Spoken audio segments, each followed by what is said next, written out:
Ultratech, India's #1 cement.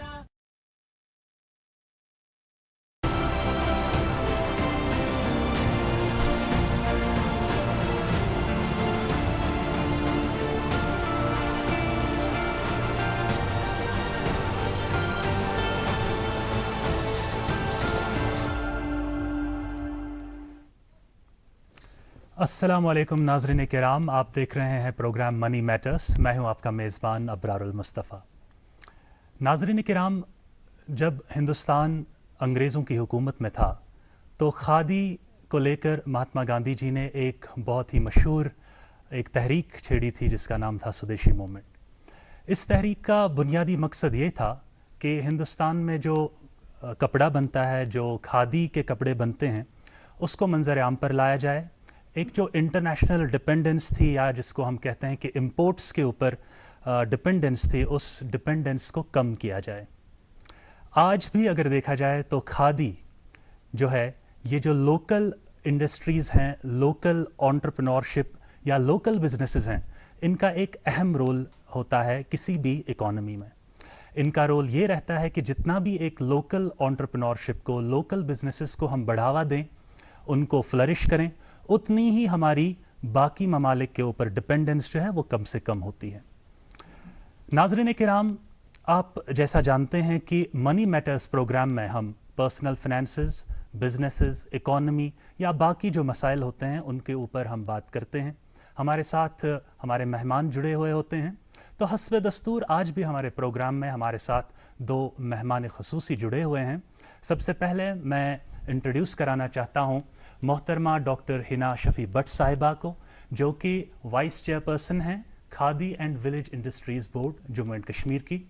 और साथ ही हमारे साथ जो हमारे दूसरे मेहमान हैं, हमारे रेगुलर मेहमान जनाब इनामुल हक साहब, जो कि एक सीनियर सहाफ़ी हैं, बिजनेसेस और बिजनेस कश्मीर वीकली जो है उनके चीफ एडिटर हैं। हम आप दोनों का तहे दिल से खैर मकदम करते हैं अपने प्रोग्राम में।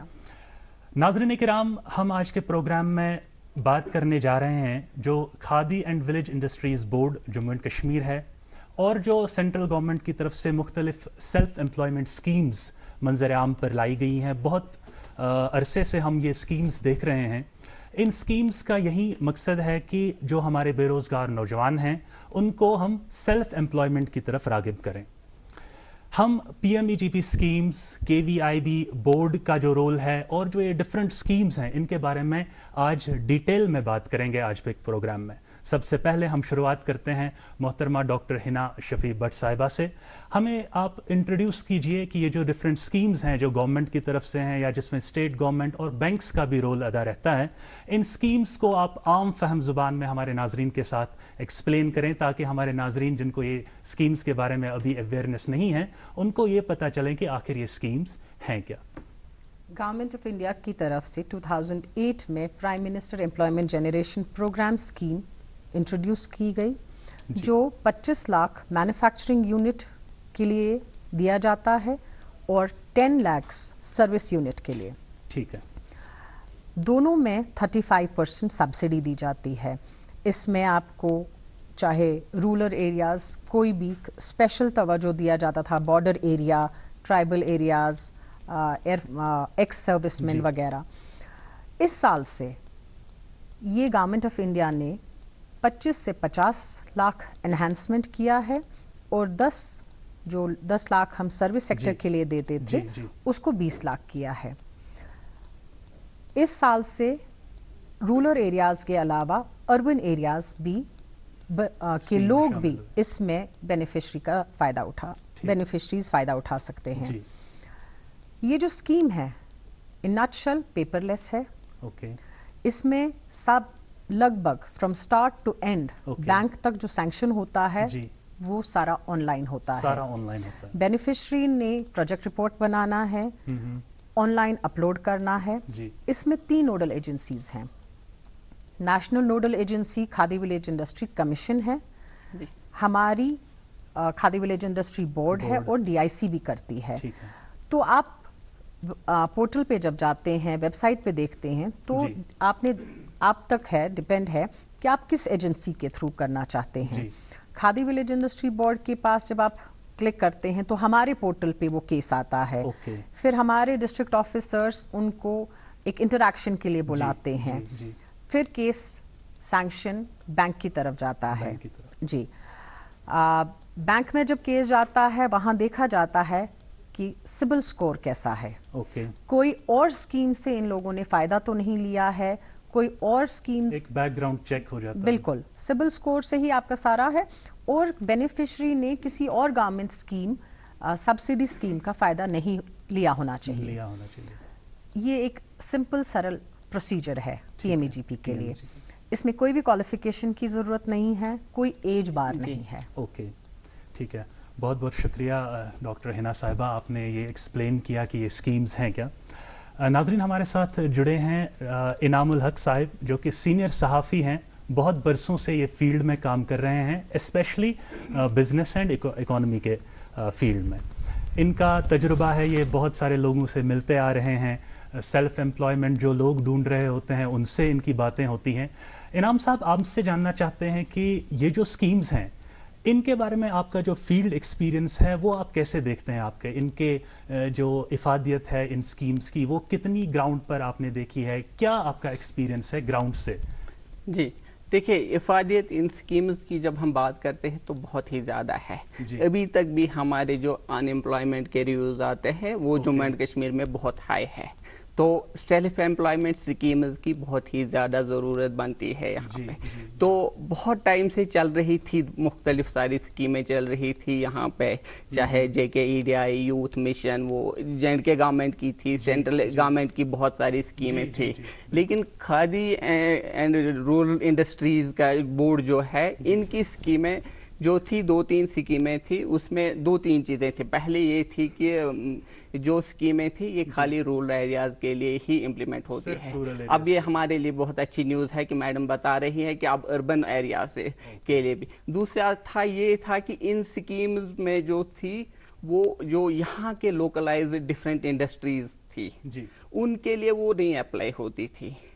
तो वो एक इशू बनता था। हाँ, तीसरा ये था कि जब हम कोई भी स्कीम यहाँ पे अवेल करने चाहते हैं तो जो ही बैंक के पास केस जाता है तो बैंक में बहुत सारी परेशानियां हो जाती है। पहले तो वो गारंटर्स ढूंढते हैं, क्रेडिट जो स्कीम्स होती है क्रेडिट गारंटी की वो नहीं इम्प्लीमेंट करना चाहते हैं। फिर लोन को सैंक्शन करने के बारे में आपकी मतलब इतना हम नहीं कर सकते, आपका प्रोजेक्ट रिपोर्ट 20 लाख का है तो हम नहीं इतना, आपकी इतनी मतलब आपकी जो क्रेडिबिलिटी नहीं है वो स्लाइड डाउन करते थे वो चीजें।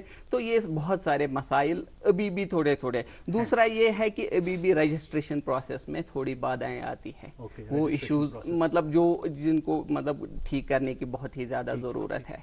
ठीक है, हम इन तमाम स्कीम्स के जो चैलेंजेस डिफिकल्टीज हैं उनके ऊपर बात करेंगे, लेकिन फिलहाल मैं डॉक्टर साहिबा आपसे जानना चाहता हूं कि मान लीजिए एक आम नौजवान है जो बेरोजगार है और इस स्कीम से वो फायदा उठाना चाहता है। अगर मैं एक सिंपल अल्फाज में ये जानूं कि मुझे जाना है और मुझे पीएमईजीपी स्कीम के तहत लोन लेकर कोई बिजनेस शुरू करना है, तो मेरा पहला कदम क्या होगा? मुझे कहां पे जाना है? क्या मुझे ऑनलाइन जाना है या मुझे किसी डिस्ट्रिक्ट के ऑफिस में जाना है? तो क्या एक सिंपलेस्ट प्रोसेस रहेगा जिससे मैं ये पहला स्टेप अपना ले लूं?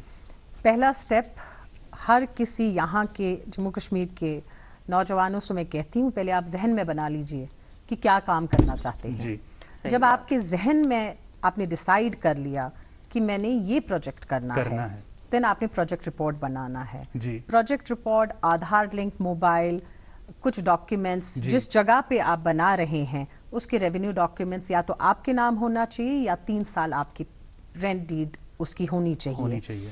माइनॉरिटी सर्टिफिकेट चाहिए होती है जो पटवारी तहसीलदार दे देते हैं। ठीक है, ये सारे आपने किसी भी कंप्यूटर से या कितने सारे यहाँ पे कैफेज हैं या हमारे डिस्ट्रिक्ट ऑफिसर्स के हमारे हर डिस्ट्रिक्ट में हमारे दफ्तर हैं, वहां पे जाके इसको आपने पोर्टल पे अपलोड करना है।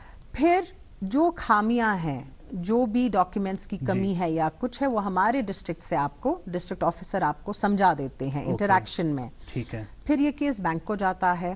ठीक है, वो सैंक्शन करते हैं। अब ये आपने जो डिसाइड किया, जिस दिन हमने डिसाइड किया, हमारे किसी बच्चे ने डिसाइड किया कि कोई फॉर एग्जांपल हमारा किसी ने service unit as a gym जी, जो बहुत ज्यादा हमारे यहाँ पे चलन है अभी, बहुत ज्यादा बच्चे, खासकर लड़कियां बहुत तवज्जो दे रही हैं इस पे और बहुत सक्सेसफुली चला रही हैं।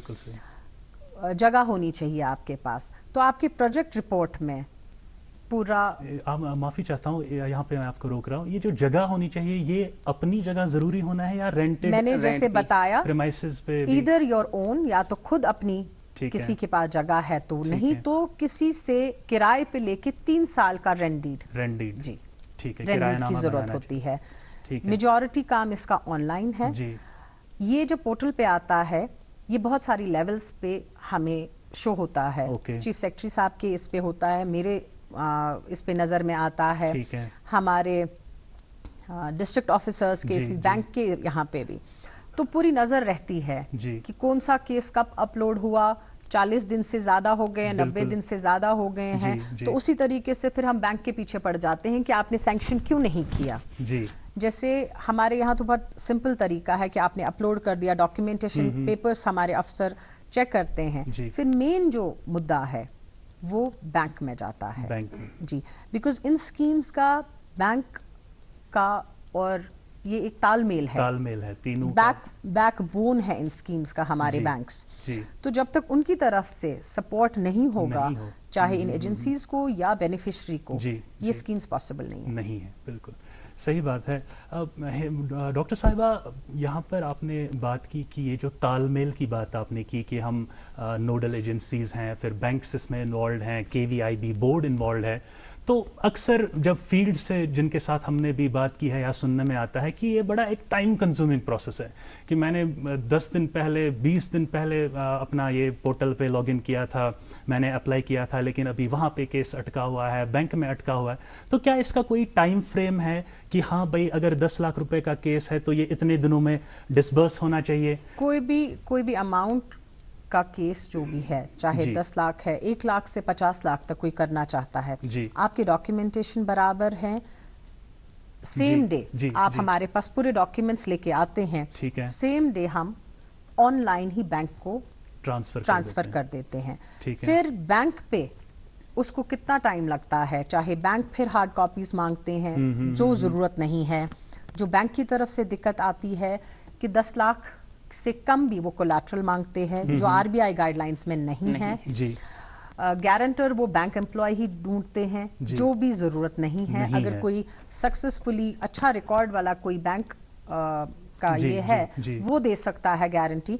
कुछ फिर दिक्कतें आती हैं और बैंक खुद ही स्लैश डाउन कर देते हैं प्रोजेक्ट कॉस्ट। जैसे किसी बच्चे ने 20 लाख का बना दिया, उन्होंने उसको 5 लाख पे बना दिया। सो ये दिक्कतें मेजॉरिटी जो देखी जाती है बैंक से देखी जाती है। ओके।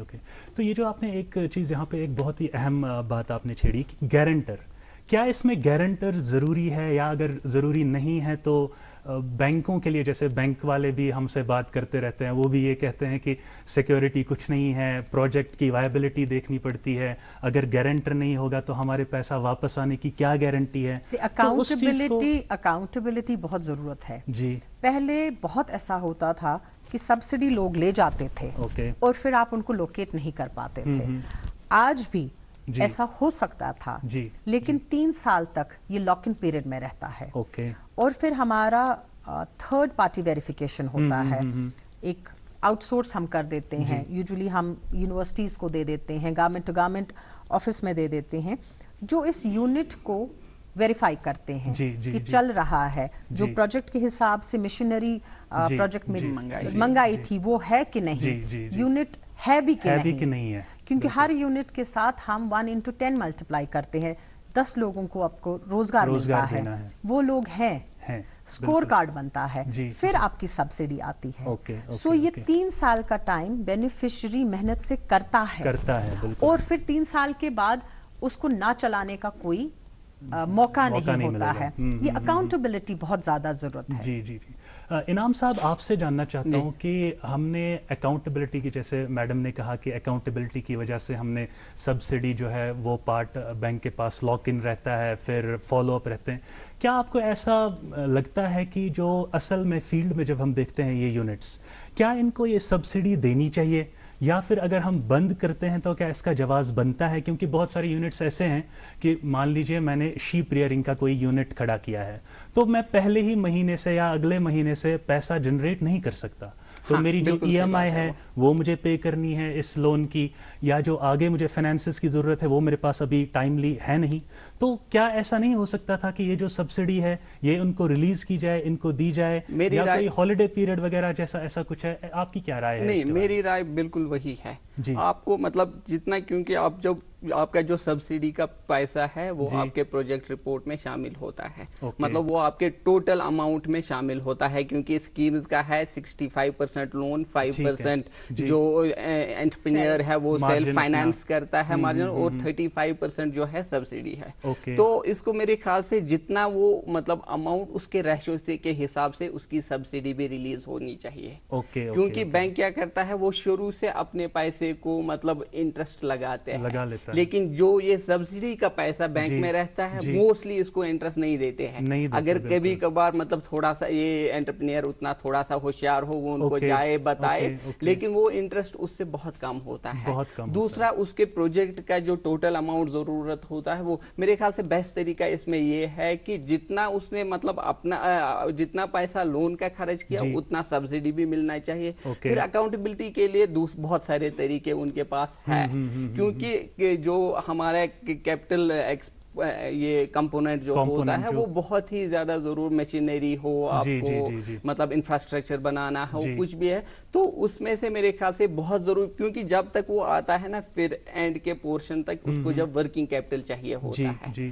तो वो उसके लिए exactly day to day basis पे जो पैसा चाहिए होता है उसके लिए उसको बहुत ज्यादा प्रॉब्लम्स होती है। वर्किंग कैपिटल के लिए उसको बहुत ज्यादा प्रॉब्लम्स होती है। तो ये मतलब प्रपोर्शन के हिसाब से उसने जितना प्रपोर्शन उसके लिए मतलब जो भी जितने भी चेक्स एंड बैलेंसेस ऑब्वियसली वो रखने चाहिए, वो करने जरूरी है। लेकिन थोड़ा सा बैंक्स का क्या होता है उनका, क्योंकि वो तो कमर्शियल इदारे हैं, उनको पैसा कमाना है, लेकिन उनको उसमें गवर्नमेंट का इंटरवेंशन बहुत ही ज्यादा जरूरत है। जी। ऐसा भी देखने को मिला है कि जैसे मैंने कोई काम शुरू किया, यूजुअली मैं क्या देखता हूं कि एक स्कीम अवेलेबल है, PMBGP स्कीम अवेलेबल है, बिना सोचे बिना समझे मैं कोई भी प्रोजेक्ट, चलो सर ये वाला प्रोजेक्ट सिलेक्ट करके मैं लोन लेके काम शुरू कर देता हूं, और फिर उसका नतीजा ये निकलता है कि डाइवर्जन ऑफ फंड्स हो जाता है, या फिर ये नतीजा निकल सकता है कि ये जो मैंने बिजनेस खड़ा किया है मैं इसके लिए क्वालिफाइड नहीं था, मेरा इस बिजनेस का कोई एक्सपीरियंस नहीं था, कोई एक्सपोजर नहीं था। तो ऐसा कोई चेक एंड बैलेंस हमारे पास अवेलेबल है जिसकी वजह से हम इसको इवैल्यूएट कर सके कि हाँ, अगर इस फलानी इंसान ने ये बिजनेस शुरू किया है तो क्या ये सच में इस बिजनेस करने के काबिल है, क्या ये बिजनेस इसके लिए बिल्कुल सूटेबल है, क्या ये वायबल है? इसके लिए डॉक्टर साहब आपसे जानना चाहते हैं। इसमें EDP ट्रेनिंग होती है जी, और इससे पहले कोविड से पहले स्पेशली जी हमारा टास्क फोर्स कमेटी होती थी, जिसमें DC साहब बैठते थे, बैंक के कुछ लोग बैठते थे, बोर्ड के, कमीशन के, DIC के लोग, और इन बेनिफिशरीज से इंटरैक्ट करते थे। कोई मानिए डॉक्टर जाता है, वो बोलता है मैंने हॉलो ब्रिक का बनाना है, सो टोटल अलग ही एक्सपीरियंस है। तो इस इंटरैक्शन में बेनिफिशरी को समझाया जाता था कि आपका एक्सपीरियंस इस फील्ड का है, आप ये नहीं कर सकते हैं। फॉर एग्जाम्पल वो इंटरैक्शन होता था, तो कोविड के बाद उसको बंद कर दिया जी। तो हमारी बहुत सारी लेवल्स पे स्किल डेवलपमेंट ट्रेनिंग प्रोग्राम्स होते हैं, जिसमें उन्हीं बेनिफिशरीज को फिर बेनिफिट दिया जाता है इन स्कीम से। सो काफी तरीके से मुझे लगता है लोग ऑलरेडी अवेयर भी होते हैं और किसी न किसी फील्ड के साथ जुड़े होते हैं जो इन स्कीम्स का फायदा उठाते हैं। मेरे ख्याल से इस पे ज्यादा अवेयरनेस की जरूरत ज्यादा है कि लोगों को अवेयर किया जाए कि उनके पास कौन सी मतलब उनकी मतलब कैपेसिटी किस चीज की है, वहां के उस एरिया में वायबिलिटी किस चीज की है, रॉ मटेरियल का रिसोर्स है उनके पास, दूसरी चीजें हैं, तो वो सारी चीजें मिल के लेकिन ओवरऑल ये जो होता है कि एक अनएम्प्लॉयड पर्सन जो होता है, जो कुछ करना होता है, उसकी राय ये नहीं होती है मेजॉरिटी ऑफ लोगों की कि मुझे शायद ये लोन खाना है, इसके लिए वो काम नहीं करते हैं। लेकिन हमें ये मान के चलना है कि बिजनेसेस जब करते हैं बहुत सारे फेल भी हो जाते हैं, तो उसका मार्जिन हमेशा रखना चाहिए कि अगर 10 लोग काम करने के लिए 5-6 अगर ठीक हो, 3-4 मतलब वो नॉर्मल, ये जरूरी नहीं है कि हर कोई सक्सेसफुल हो जाएगा। जी जी, मैं ये बहुत ही प्राउडली बोलना चाहूंगी जी, जितने टाइम से मैंने खादी विलेज इंडस्ट्री बोर्ड संभाल रही हूँ, जम्मू कश्मीर के बच्चों ने अभी तक इसमें नाकामयाबी नहीं पाई है। 1% से कम एनपीए हुए हैं, 1% से भी और कम। फेलियर अच्छा फिगर है, इसके लिए 1% से कम है तरफ से।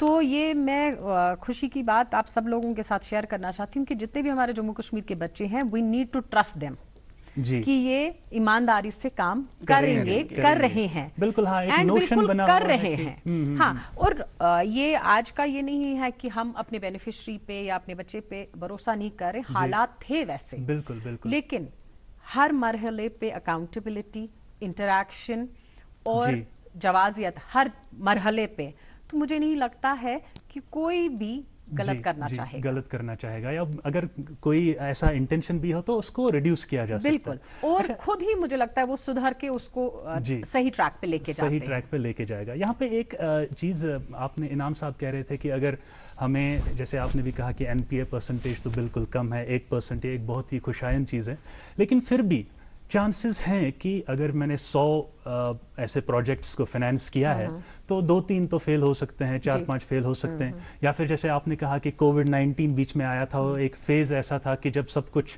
बिल्कुल शट डाउन हो गया था। तो अगर ऐसी कोई इमरजेंसी सिचुएशन आती है, ऐसा कोई जिसके ऊपर इंसान का अपना काबू नहीं है, बिजनेस में कोई फेलियर आता है, या कोविड-19 जैसी कोई मैं आपको बताऊं, Covid in fact khadi village industry board में उस साल हमने ज्यादा केसेस किए। अच्छा, बिकॉज जो इस स्कीम का फायदा है, that is a paperless scheme. Interaction की जरूरत नहीं है, दफ्तर जाने की जरूरत नहीं है। जैसे बहुत सारे लोगों की नौकरियां छूट गई, कोई ओवरसीज काम कर रहे थे, कोई किसी दुकान पे काम कर रहे थे, एंड ये उम्मीद भी नहीं थी कि उनको वो नौकरी वापस मिले, तो उन्होंने अपने यूनिट्स प्लान किए एस्टैब्लिश करने के लिए। तो कोविड एक सही टाइम था, उन्होंने अपलोड उसी टाइम किया, with in 40-50 days case sanction हुआ, सारा प्रोसेस हुआ, बिकॉज वर्क फ्रॉम होम था, everybody was doing work from home, तो उसमें हमने ज्यादा काम किया है। मुझे लगता है कोविड में हाँ दिक्कत आती है। जैसे मैं आपको बताऊं, एक पुलवामा का केस मेरे जहन में है। डेयरी फार्म 5 गाय लाई थी, उन्होंने टाइम पे उसका इंश्योरेंस नहीं किया था, और इंश्योरेंस से पहले गाय बीमार हो गई, मर गई। So that was a loss. So ऐसे केसेस में आप हेल्पलेस हैं, इवन बेनिफिशियरी भी और डिपार्टमेंट में। तो ऐसे केसेस को आप कहीं से सपोर्ट नहीं कर सकते हैं। जो भी यूनिट एस्टैब्लिश करना चाहते हैं, बैक पे थोड़ा सा ध्यान में रखना है कि कहीं लॉस हो सकता है, ये जो आपने खुद सेटल करना है। ये गवर्नमेंट ऑफ इंडिया की स्कीम है, इसमें पॉलिसी सरकार से ही, भारत सरकार से ही बन के आती है, फिर हमें दी जाती है। सो हम खास चेंजेस इसमें नहीं कर सकते हैं। सो जैसी स्कीम आती है हमने वैसी ही चलानी है। तो ये हमारे बेनिफिशरीज का मुझे लगता है सबसे best scheme, one of the best scheme है पूरे मुल्क में, जिसका फायदा जम्मू कश्मीर मुझे लगता है बहुत बखूबी निभा रहा है। इनाम साहब, एक चीज का मुझे यहाँ पर जिक्र करना पड़ेगा कि आपके साथ भी इंटरेक्शन होता होगा ऐसे नौजवान का जिन्होंने ऐसे यूनिट्स फाइनेंस किए हैं, या मेरी भी कुछ लोगों से बात हुई थी जिन्होंने ये इन स्कीम्स का फायदा उठाया है। तो उनकी तरफ से जब हम फीडबैक लेते हैं तो एक मसला हमारे पास आ जाता है कि जैसे मैडम ने कहा कि इंश्योरेंस है, हालांकि ये उन्हीं का एसेट जो है, जो इक्विपमेंट उन्होंने लाया है, जो भी स्टॉक वगैरह उनके पास है, उसको सेफ गार्ड करने के लिए है, लेकिन साथ में ये भी फीडबैक मिलता है लोगों की तरफ से। जैसे कल ही मैं अपने एक दोस्त से बात कर रहा था, उन्होंने ये बोला कि जीएसटी बिल्स मांगी जाती है, फिर हमें जीएसटी का अमाउंट पे करना पड़ता है, फिर हमें इंश्योरेंस का अमाउंट पे करना पड़ता है, फिर जो क्रेडिट गारंटी स्कीम है गवर्नमेंट ऑफ इंडिया की, उसका प्रीमियम सालाना देना पड़ता है। तो ये काफी सारे खर्चे हमारे पास पड़ जाते हैं, जबकि प्रोजेक्ट बहुत लिमिटेड होता है। वो सही बात है, लेकिन वहां पे मैं थोड़ा बहुत ये मतलब बोलूंगा कि ऑफिशियल जितनी फॉर्मेलिटीज है, जीएसटी अगर हमें भरना है वो भरना, मतलब मुझे नहीं लगता है इसमें कोई ये है कि हम वो अवॉइड कर सकते हैं।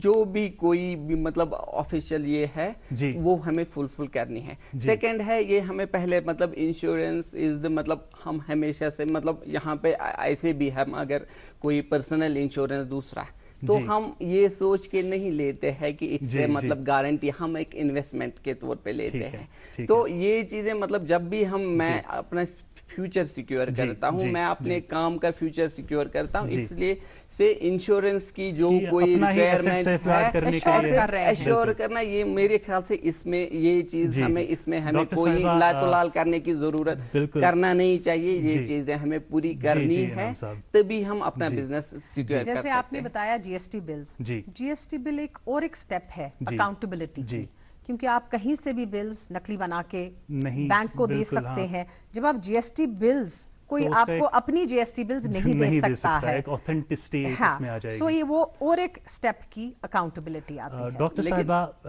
हमारे पास वक्त की तो कमी है ही, आपको पता है, बातें तो बहुत करनी थी, लेकिन कुछ चंद क्लोजिंग रिमार्क्स आपसे कि ये स्कीम जो है, इसमें अगर कुछ चेंज लानी हो तो क्या होना चाहिए, या कुछ सजेशन, कोई मैसेज जो आप आवाम को देना चाहती हैं आज के इस प्रोग्राम के जरिए। देखिए, मैसेज हमारे पूरे जम्मू कश्मीर के बच्चों के लिए है, अनएम्प्लॉयड, एजुकेटेड, अनएजुकेटेड यूथ के लिए।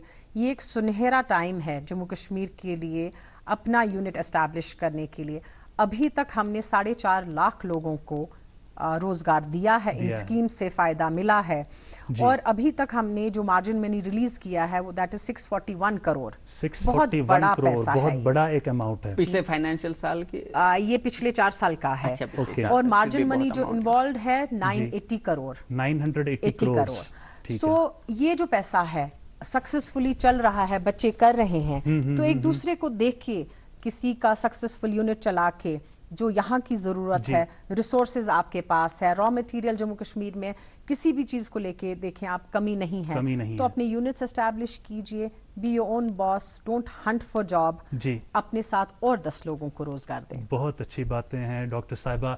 इनाम साहब, आपसे क्लोजिंग रिमार्क्स लेना चाहते हैं, आपकी एक्सपीरियंस की बेसिस पे क्या मैसेज? एक तो मैं ये मैम से गुजारिश करना चाहता हूँ कि अभी भी रजिस्ट्रेशन प्रोसेस में थोड़ी तवाल लेते हैं, बहुत ज्यादा तवाल, वो उनको मतलब थोड़ा सा ईज होने चाहिए। वो जीएसटी के रजिस्ट्रेशन के लिए एड्रेस प्रूफ इसको कंसिडर नहीं किया जाता है, बहुत सारे वो छोटे छोटे हैं जिनको ये करना चाहिए। दूसरा ये है कि अगर हम देखते हैं जो हमारी छोटी छोटी एमएसएमई की स्कीमें होती है, उसमें जो हम छोटे छोटे माइक्रो यूनिट्स करते हैं, एम्प्लॉयमेंट का इसमें बहुत ज्यादा ये होता है, इससे बहुत ज्यादा एम्प्लॉयमेंट बढ़ जाती है, और मेजरली जो एम्प्लॉयमेंट आती है वो माइक्रो यूनिट से होती है। लिहाजा अगर हम ऐसे यूनिट्स एस्टैब्लिश करते हैं, खुद का रोजगार भी और हम अपनी अनएम्प्लॉयमेंट को भी कम कर सकते हैं, बाकी लोगों को भी रोजगार दे सकते हैं, और ओवरऑल इकोनॉमी में जो, और हमारी आबादी कश्मीर में, पूरी जम्मू कश्मीर यूटी में उसका एम्प्लॉयमेंट। इसी के साथ आज का प्रोग्राम इख्तिताम पजीर होता है। हम अपने मेहमान का तहे दिल से शुक्रिया अदा करते हैं कि आपने टाइम निकाल कर हमारे साथ, अपने नाजरीन के साथ रूबरू हुए। अगले प्रोग्राम में आपके साथ जरूर मुलाकात होगी, तब तक के लिए खुदा हाफिज।